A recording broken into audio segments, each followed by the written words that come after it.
আসসালামু আলাইকুম এভরিওয়ান, আশা করি সবাই ভালো আছেন। আলহামদুলিল্লাহ আমরাও ভালো আছি। আজকে আমি নারায়ণগঞ্জের বিখ্যাত বিরিয়ানি রান্না করব, মুগ ডাল দিয়ে বিফ বিরিয়ানি। তো আমি পাতিলের মধ্যে তেল দিয়ে দিয়েছি আর দিয়ে দিয়েছি 1 চা চামচ ঘি। এখন আমি দিয়ে দিব পেঁয়াজ কুচি। তো পেঁয়াজ কুচি দিয়ে আমি ভালোভাবে পেঁয়াজটাকে হালকা বাদামি করে ভেজে নেব। হালকা বাদামি যখন হয়ে যাবে তখন আমি এটার মধ্যে দিয়ে দিব আদা রসুন বাটা। আমি আদা রসুনটা কিন্তু একসাথে মাখিয়ে রাখি, আলাদা আলাদা রাখি না। আর এখন দিয়ে দিব আমি রেডিমেড বিরিয়ানি রাঁধুনি মশলা দিয়ে আমি এটাকে একটু ভালোভাবে নেড়ে চেড়ে নেব। আসলে দেখা যায় আমি অনেক সময় ঘরেই তৈরি করি, যখন ঝটপট রান্না করি তখন আমি বাইরে থেকে কিনে নিয়ে আসি।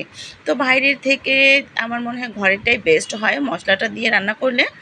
তো এখন আমি দিব এটার মধ্যে সস।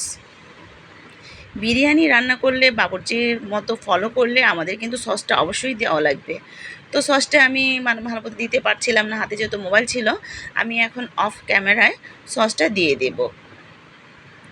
তারপরেই তো আমি মশলাটার সাথে এখন দিয়ে দিলাম টক দই।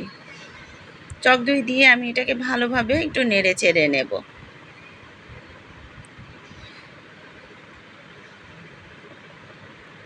আমার মশলাটা কিন্তু কষানো হয়ে গেছে। এখন আমি দিয়ে দিব গরুর গোশত। আমি কিন্তু এখানে প্রায় 1 কেজির মতোই গরুর গোশত নিয়েছি।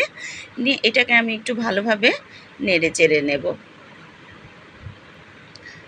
গরুর গোশতটা আমি ভালোভাবে একটু উল্টিয়ে পাল্টিয়ে নেড়ে চেড়ে নেব, নয়তো কিন্তু লেগে যেতে পারে। তো মাংসটাকে আমি ভালোভাবে কষিয়ে নেব। দেখা যায় গরুর গোশতটা হতে কিন্তু একটু সময় লাগে।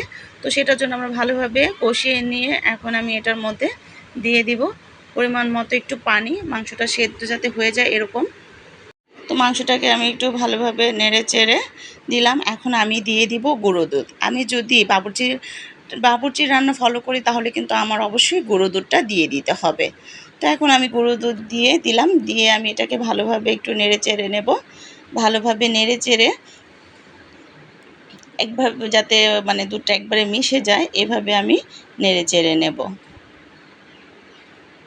তো এখন আমি আগে থেকেই মুগ ডাল ভেজে আমি প্রায় 5 থেকে 6 মিনিট সেদ্ধ করেছিলাম, সেই মুগ ডালটাই এখন আমি দিয়ে দিলাম। আর পোলাও চাল প্রায় আমি 1 ঘন্টা ভিজিয়ে রেখেছিলাম, সেই পোলাও চালটা আমি ঝরা দিয়ে রেখেছিলাম, সেই পোলাও চালটাও এখন আমি এটার মধ্যে দিয়ে দিব। দিয়ে আমি ভালোভাবে একটু কষিয়ে তারপর আমি এটার মধ্যে পরিমাণ মতো পানি দিয়ে দিয়েছি। তো এই তো দেখেন আমার বিরিয়ানিটা কিন্তু অলরেডি রান্না হয়েই গেছে। এখন আমি এটার মধ্যে দিয়ে দিলাম কেওড়া জল আর দিয়ে দিলাম একটু ঘি।